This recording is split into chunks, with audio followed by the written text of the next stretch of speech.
He can handle a lot. And I lived in his house last year, actually, in Pittsburgh. Oh, well, there's a fun fact. Friendly guy. Like that. Yep. Hey, time now for the Fastest 5 presented by Fastenal. At number 5, Jake DeBrusk. I'd like to live at his house. That was huge.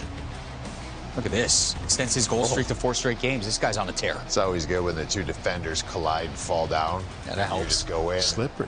Yeah, Jake DeBrusk. Good to have him back for the Bruins. At number 4, Sebastian Aho. How about that? Pole dragon. Fire. That was, I never really entered through the middle of the zone like these guys can do now. And just, he changes the angle. Again, pulls it back, stays away from the check, uses him as a screen. I don't know what the goalie's supposed to do in there. All right, at number 3, Nick Cousins. Ooh. That was Crosby-esque the other night. That was. Grab it, shield off the defender, and just backhand against the green, past Matt Murray.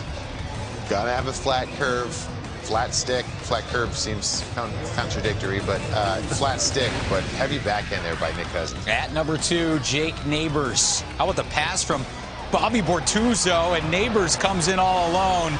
Oh, look at that. Love the 5-hole.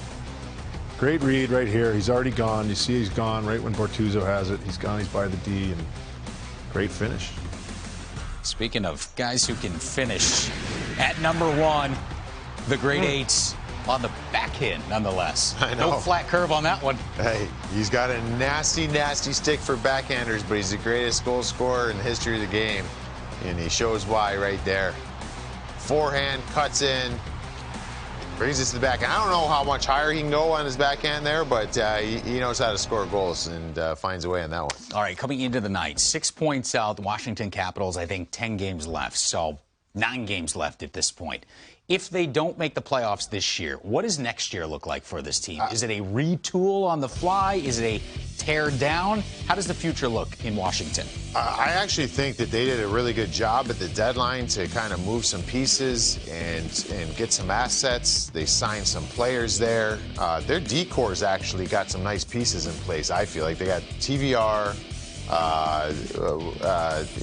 Getting a healthy John Carlson certainly going to help. Yeah, how much did you just chalk up to injuries this year because of Wilson, Backstrom, Carlson? A lot. Yeah. I mean, your number 1 center, the guy that moves. I guess. I mean, Kuznetsov too. But with losing a leader like Backstrom for so long, yeah, and Wilson, who brings such an element. You know when he's on the ice. Losing him, I mean, that's a huge part of their team. So they traded away some guys that were going to be free agents. They probably have a little pool to work with where they can go out and pitch some guys, and they still have 8. They still have 19. Yeah, you know who they were without pretty much all season long too that would really help their squad and hopefully we'll be able to next year's Connor Brown. They went Connor Brown, and remember, look what Dylan Strome, what they found in Dylan Strome now, and they signed him to that extension. I mean, Sonny Milano's been nice there. I actually think this team's got some room now because of some of the pieces they moved out, brought in. They've got some currency here. So I think they'll be a team that'll be fighting. I think they should be in the playoffs next year if they kind of handle these things appropriately. All right, still in the playoff picture right now. We'll just have to see how the final few weeks play out. Fastest 5 is presented by Fastenal, the official maintenance and repair operations partner of the NHL. Thousands of great organizations, including the NHL, rely on Fastenal to illuminate their supply chain.